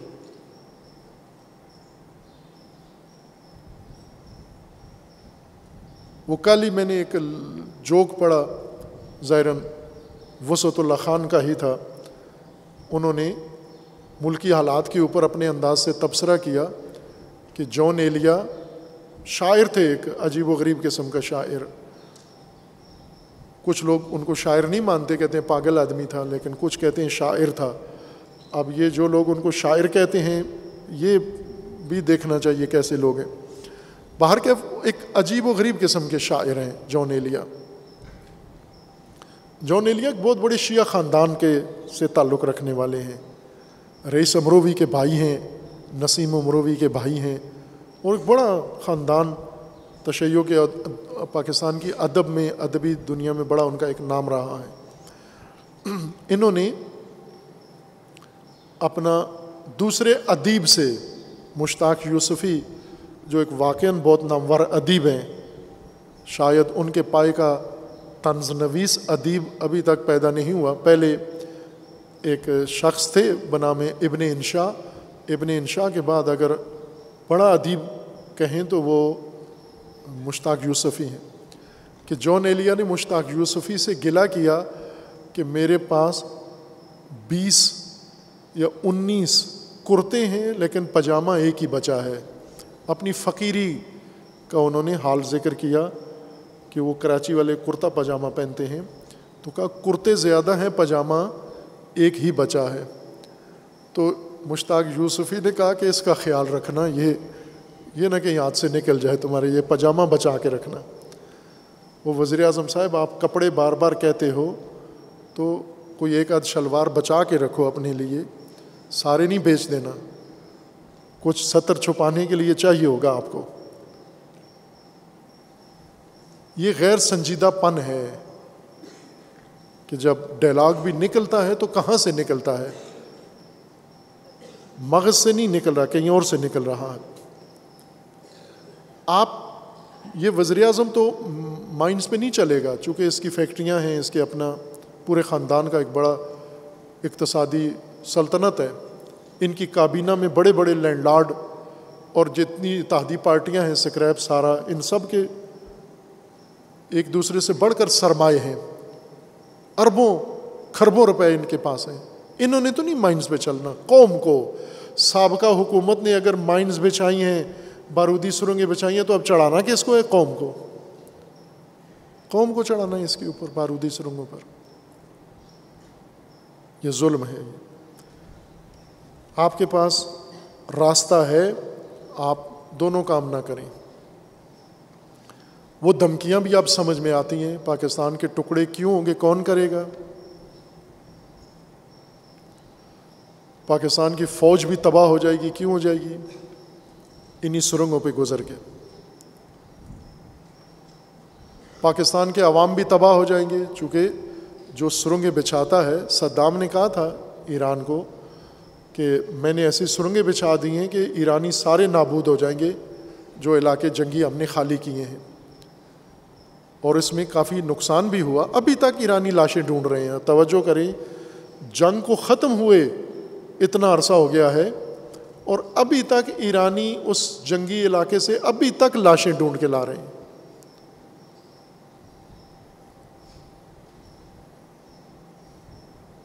یہ دھمکیاں نہیں تھیں، یہ پیشگوئی تھی کہ جو سرنگیں ہم نے بچھائی ہیں اس پر اتنا نقصان ہوگا، فوج تباہ ہو جائے گی، ایٹمی اثاثے کیوں چھن جائیں گے؟ ایٹمی اثاثے اس وجہ سے چھن جائیں گے جب ملک ڈیفالٹ ہو جائے گا، جب دیوالیہ ہو جائے گا، دیوالیہ ملک کو ایٹمی ہتھیار رکھنے کی اجازت نہیں ہوگی۔ یہ طے شدہ قانون ہے دنیا کا، دیوالیہ ملک ایٹمی ہتھیار نہیں رکھ سکتا، بلکہ کوئی اور خطرناک ہتھیار بھی نہیں رکھ سکتا۔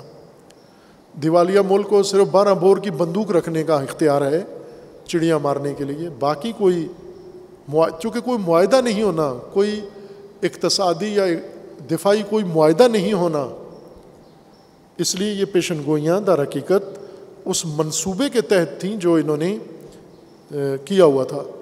اب موجودہ چیمپئن آئے ہیں کہ ہم سنواریں گے، آپ عوام کو مائنز پہ اتارنا شروع کر دیا ہے۔ انہوں نے بہت ساری پیشن گوئی کی تھی، فوج نے بھی جانا ہے، ملک نے بھی جانا ہے، اور لگتا ہے کہ جو انہوں نے منصوبہ بنایا تھا تکمیل کا فریضہ آپ کو سونپ دیا ہے موجودہ حکومت کو، اور یہ خطرناک ہے۔ یہ ایک اور کام جو پاکستان میں ہو رہا ہے افسوسناک، جنگلات میں آگ۔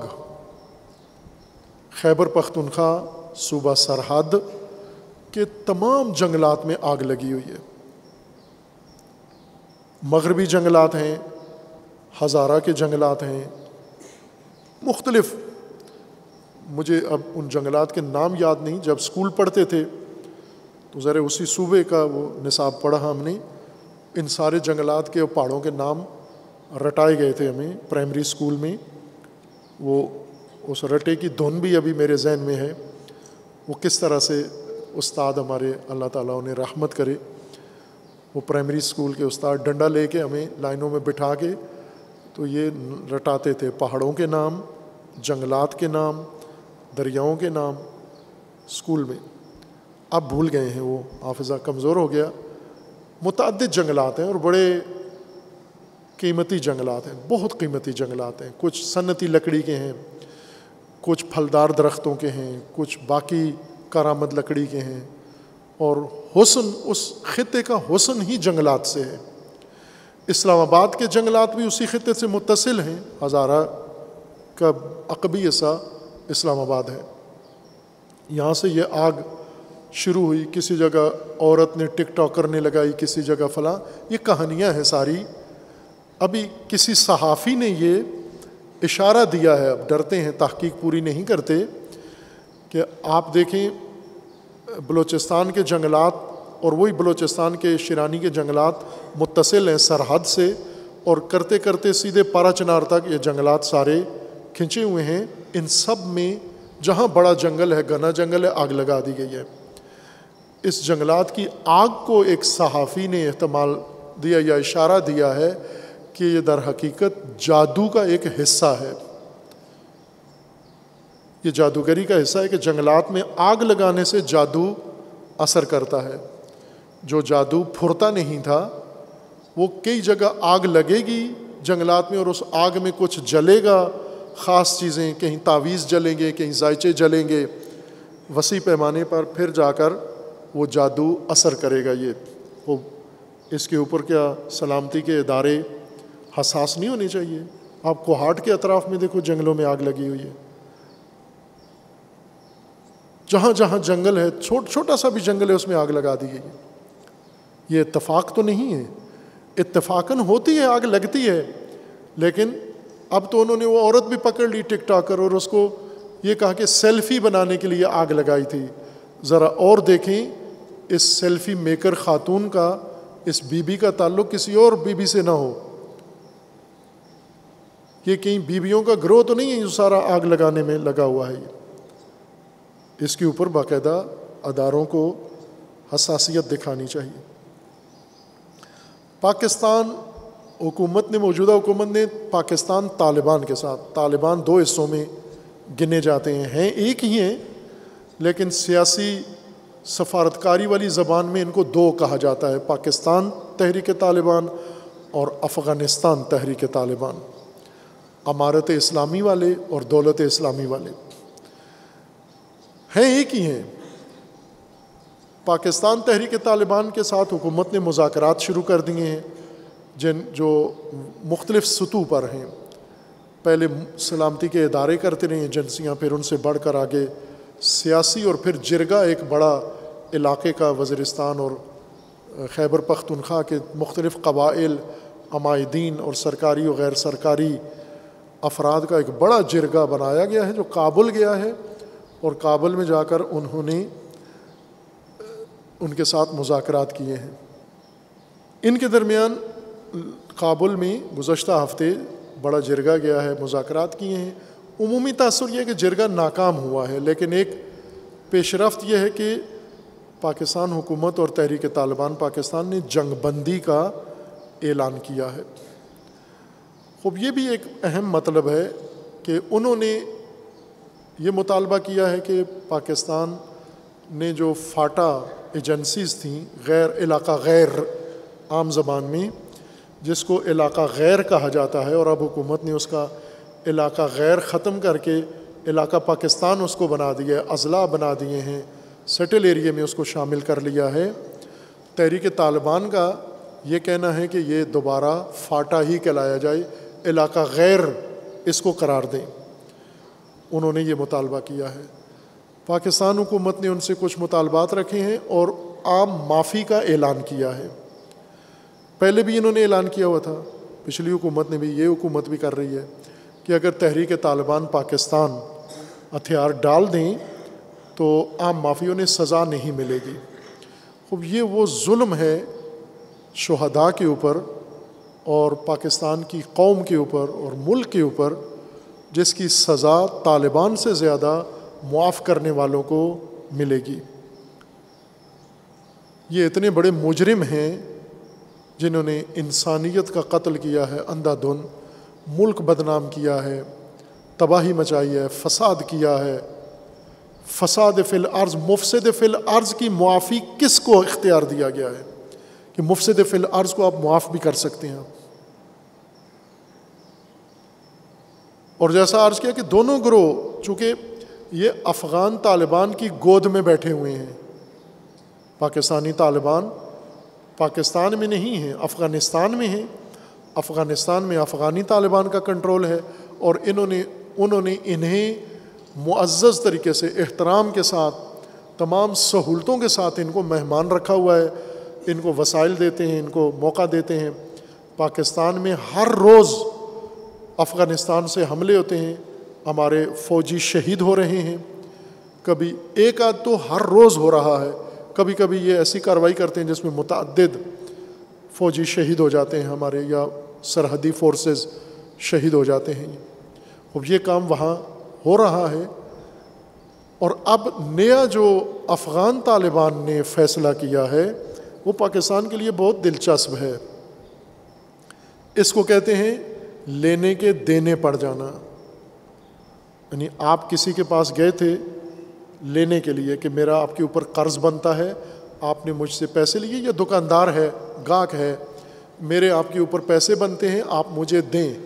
وہ کہتا ہے ٹھیک ہے آئیں حساب کرتے ہیں. جب حساب کرتے ہیں تو الٹ ہوتا ہے، وہ کہتا ہے جی آپ کو مجھے دینے ہیں، میں نے آپ کو کچھ بھی نہیں دینے. دینے کے لینے کے دینے پڑ جائیں. آپ لینے گئے تھے، دینے پڑ گئے. افغان طالبان نے ایک تو پاکستانی طالبان کو، دہشت گردوں کو، یہ پاکستانی طالبان دہشت گرد ہیں، کل عدم ہیں، عدالتوں کے کل عدم، حکومت کے کل عدم، افواج کے کل عدم، یہ جن کو بخشنے کے لیے بے تاب ہیں، تڑپ رہے ہیں کہ ہم ان مجرموں کو معاف کر دیں. افغان طالبان نے ان کو پناہ دینے کے ساتھ ساتھ ابھی ہندوستان کے ساتھ اپنے تعلقات بڑھا دیے ہیں، اور افغان وزیر دفاع ملا یعقوب، سابقہ افغان طالبان امیر المومنین ملا عمر، ان کے یہ صاحبزادے ہیں، بیٹے ہیں، انہوں نے اعلان کیا ہے کہ ہم اپنی فوج، اپنی پولیس اور اپنے مسلح افراد کو ہندوستان کے ذریعے سے تربیت دلوائیں گے.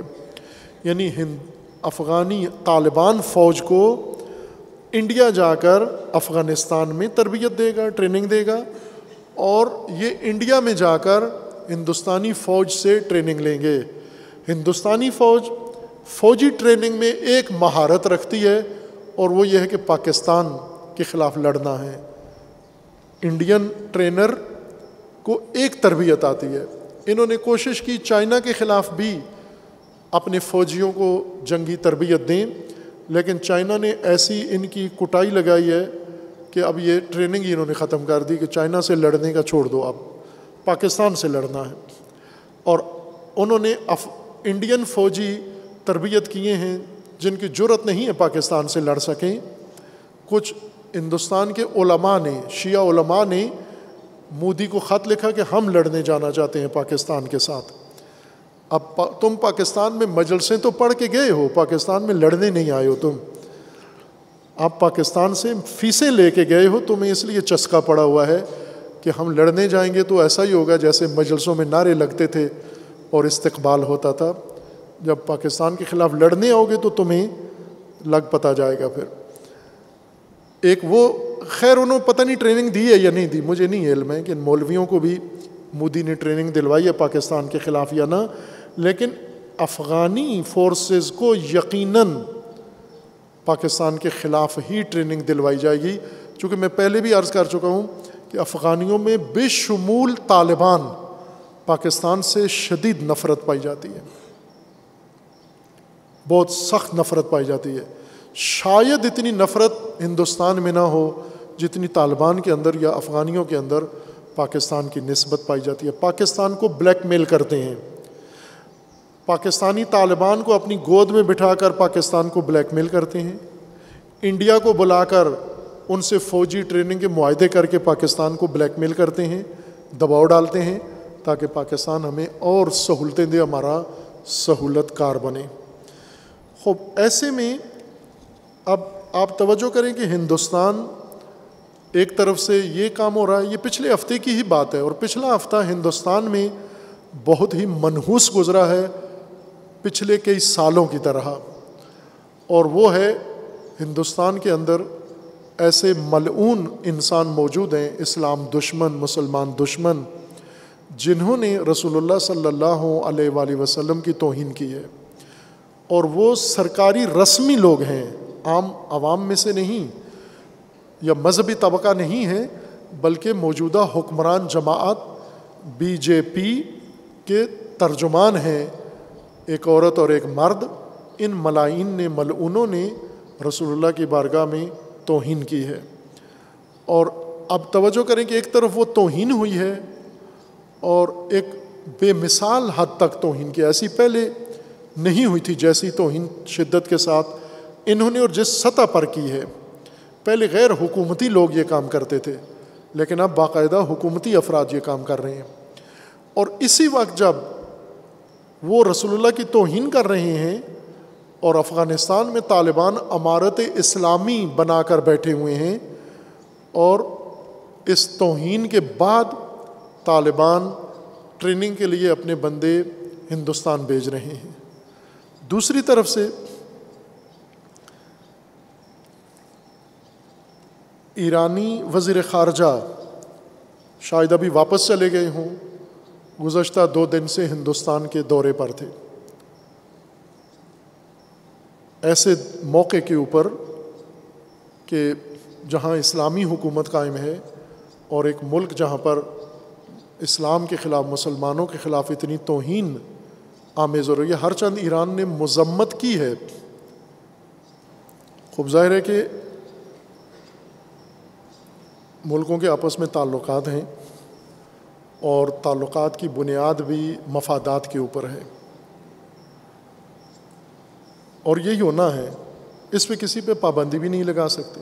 ہر ملک نے اپنا مفاد دیکھنا ہے، کس ملک کے ساتھ تعلقات میں مفاد ہے، کس ملک کے ساتھ تعلقات میں مفاد نہیں ہے۔ ظاہر ہے ایران اپنی مشکلات کا شکار ہے اور اس کو بعض ملکوں سے تعلقات رکھنے ہیں، اور ہندوستان ایسا ملک ہے جو ایسے موقعوں سے فائدہ اٹھاتا ہے۔ روس کے اوپر مسائل ہیں تو اس نے روس سے بھی اچھے تعلقات رکھے ہوئے تاکہ انرجی وہاں سے لے سکے، ایران کے ساتھ بھی تعلقات ہیں،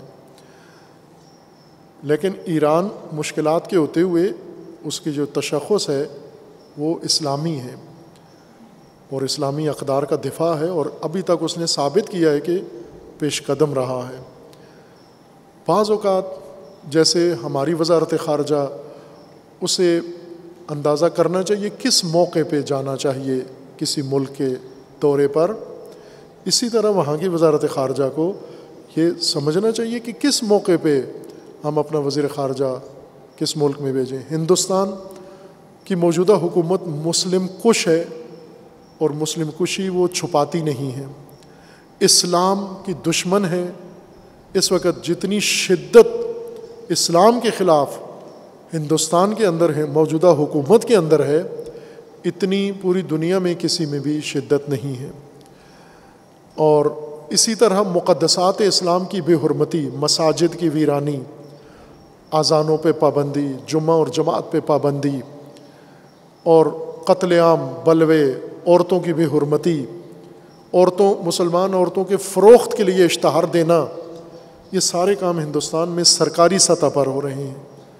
ایسی سرکاری حکومت کے یہاں دورہ کرنا، اور وہ بھی ایسے دنوں میں جب انہوں نے سب سے بڑھ کر مساجد سے بھی اور اذانوں سے بڑھ کر رسول اللہ صلی اللہ علیہ وآلہ وسلم کی شان میں گستاخی کی ہے، ایسے میں دورہ وزارت خارجہ کو اس کا نوٹس لینا چاہیے تھا۔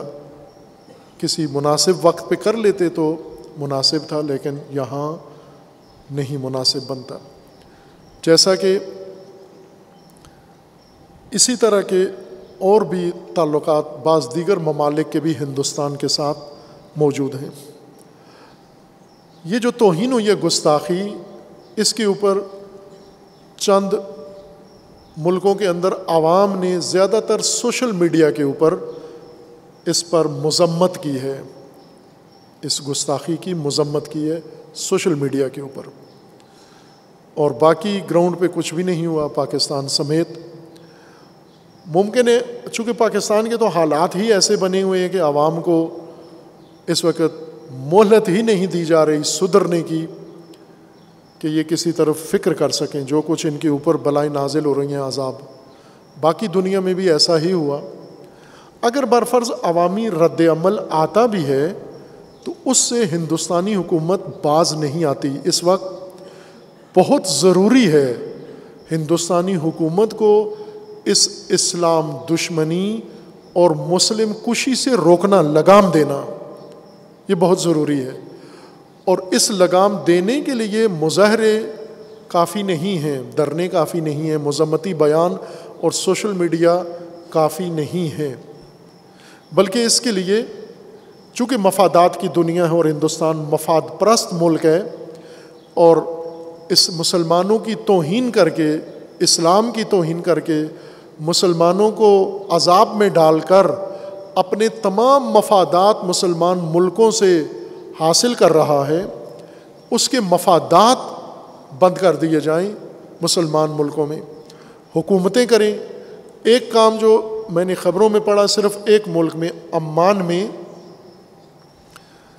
وہاں کے مفتی نے یہ حکم دیا ہے کہ ہندوستان کی بنی ہوئی چیزوں کی بائیکاٹ کیا جائے، نہ خریدی جائے، لیکن عمان کی حکومت نے کوئی ایسا قدم نہیں اٹھایا۔ تمام عرب ملک ہندوستانی کثرت سے وہاں پر ملازمت کرتے ہیں، اور ہندوستانی مصنوعات ساری دنیا میں بکتی ہیں، مارکیٹ ان کی یہ ہے، یہ ہندوستان کے ساتھ تجارت کرتے ہیں۔ 24 گھنٹے کے لیے اگر ہندوستانی مفادات کو اسلامی ممالک میں روک لیا جائے، پابندی لگا دی جائے، 24 گھنٹوں کے اندر مودی اس دشمنی سے پلٹ کر انسان کا بچہ بن جائے گا۔ چونکہ جب اس کے اپنے 1 ارب 30 کروڑ بھوکے مریں گے، پھر اسے سمجھ میں آئے گی کہ میں مسلمانوں کے ساتھ کیا کر رہا ہوں۔ یہ کام کر سکتے ہیں، لیکن مفادات کی دنیا میں کوئی ملک یہ کام کرنے کے لیے تیار نہیں ہے۔ 1-2 ملکوں نے سفیر بلا کے تذکر دے دیا، 1-2 ملکوں نے ٹویٹر پہ کچھ ٹویٹ کر دیا، 1-2 سوشل میڈیا پہ ہو گیا، 1-2 پہ مظاہرہ ہو گیا۔ کیا ان سے مودی باز آنے والا ہے؟ ہرگز نہیں۔ جب تک اس کو وہ نقصان نہیں پہنچتا جو یہ مسلمانوں کو پہنچانا چاہتا ہے۔ یہ بہت کچھ کر سکتے ہیں۔ درست کام یہ ہے کہ مسلمان جہاں جہاں آباد ہیں ہندوستانی مفادات کا بائیکاٹ کریں اور اپنی حکومتوں کے خلاف احتجاج کریں تاکہ وہ ہندوستانی مفادات کو بند کریں اپنے ملکوں کے اندر۔ 24 گھنٹے میں شرطیہ کہہ رہا ہوں، 24 گھنٹے اگر ہندوستان کے اقتصادی مفادات بند کر دیے جائیں، پھر آپ دیکھیں ہندوستان کی کیا صورتحال بنتی ہے۔ بلکہ کشمیر میں جس طرح ان کے فوجیوں نے مکاری کی، مودی اسی دن خود جا کے مسجدیں بنوائے گا بھی اور خود بھی مسجدوں میں جا کر نماز بھی پڑھے گا اگر یہ مسلمان ملک 24 گھنٹے کے لیے اس کے مفادات کو وہاں پر نقصان پہنچائیں تو۔ لیکن مسلمان ملک مودی سے زیادہ بے ضمیر ثابت ہو رہے ہیں اور یہ اقدام کرنے کے لیے تیار نہیں ہے۔ ہر ملک کے عوام اپنے حکمرانوں کو مائل کریں، مجبور کریں، یا ان سے حکومتیں لے لیں، اگر نہیں کرتے حکومتیں ان سے لے لیں، اگر حکومتیں کرنا چاہتے ہیں تو پھر یہ مسلمانوں کے حق میں قدم اٹھائیں، اور یہی فلسطینی اور یہی کشمیری اور یمنی مسلمانوں کے حق میں مسلمان کم از کم یہ اقدام کر سکتے ہیں۔ صہیونی وزیر اعظم بینٹ یہ امارات کے دورے پہ گیا ہے۔ صہیونی وزیر ایک صہیونی ریاست میں ہی گیا ہے، امارات متحدہ عرب امارات، اب متحدہ صہیونی امارات ہے، اور صہیونی وزیر اعظم اپنی ہی ایک کالونی کے اندر گیا ہے دورہ کرنے کے لیے۔ دوسری طرف سے اسرائیل نے باقاعدہ طور پر اعلان کر دیا ہے کہ سعودی عرب کے ساتھ ہمارے تعلقات بالکل بحال ہونے والے ہیں، دوستی قائم ہو چکی ہے اور روابط بڑھنے والے ہیں، چونکہ وہ بھی مفادات کو دیکھتے ہیں۔ سعودی عرب اپنے مفادات کو دیکھتا ہے اور اپنے مفادات کو ایران سے خطرے میں سمجھتا ہے، اسرائیل سے خطرے میں نہیں سمجھتا، لہٰذا اسرائیل کے ساتھ دوستی قائم کر لی اور عنقریب انہوں نے اس کا باقاعدہ اعلان بھی کرنا ہے۔ ایک اور موضوع جو اس وقت دنیا کی خبروں کا موضوع بنا ہوا ہے وہ ہے ایران اور یونان میں تیل ٹینکرز کی جنگ۔ یونان نے ایرانی تیل اپنے سمندر میں تیل کا جہاز پکڑ لیا اور اسے مصادرہ کر لیا، یعنی قبضے میں لے کر، اور تیل کہا کہ یہ غیر قانونی جا رہا ہے، لہٰذا ایرانی تیل کا ٹینکر کشتی پکڑ لی۔ جواب میں ایران نے 2 یونانی ٹینکر خلیج فارس میں پکڑ کے قبضے میں لے لیے ہیں۔ اس کو کہتے ہیں اینٹ کا جواب پتھر۔ اور یونان نے اب ان کی کورٹ نے، عدالت نے پہلے حکم دیا تھا کہ یہ تیل پکڑ لیا جائے، اب اس نے فوراً حکم دیا ہے کہ یہ تیل ایران کو واپس کیا جائے اور ساتھ معذرت بھی کی جائے۔ اگر یہی پالیسی سب اپنا لیں، ایران جو یونان کے ساتھ کر رہا ہے یہی کام ہندوستان کے ساتھ بھی کیا جائے، اینٹ کا جواب اسے پتھر سے دیں، تو وہاں بھی نہ وہاں کے مقامی مسلمانوں کو کوئی نقصان ہوگا، نہ کشمیریوں کو، نہ مساجد کی بے حرمتی ہوگی، اور نہ ہی رسول اللہ کی۔ ظاہر ہے ہندوستان میں یہ باقاعدہ ایک پالیسی بن چکی ہے کہ ہندوستان کو مسلمانوں سے خالی کرنا ہے۔ اس کی پوری تفصیل ہے، جو کچھ ہو رہا ہے خبروں میں نہیں آتا، ایک لسٹ بنا کر آپ کی سامنے میں عرض کروں گا کہ ہندوستان ابھی تک 1 سال کے اندر کتنے ایسے اقدامات کر چکا ہے جو مسلمانوں کے خاتمے کی طرف جا رہے ہیں، اور ایسے میں مسلمان مفادات کی خاطر اس سے دوستی بڑھانے میں مصروف ہے۔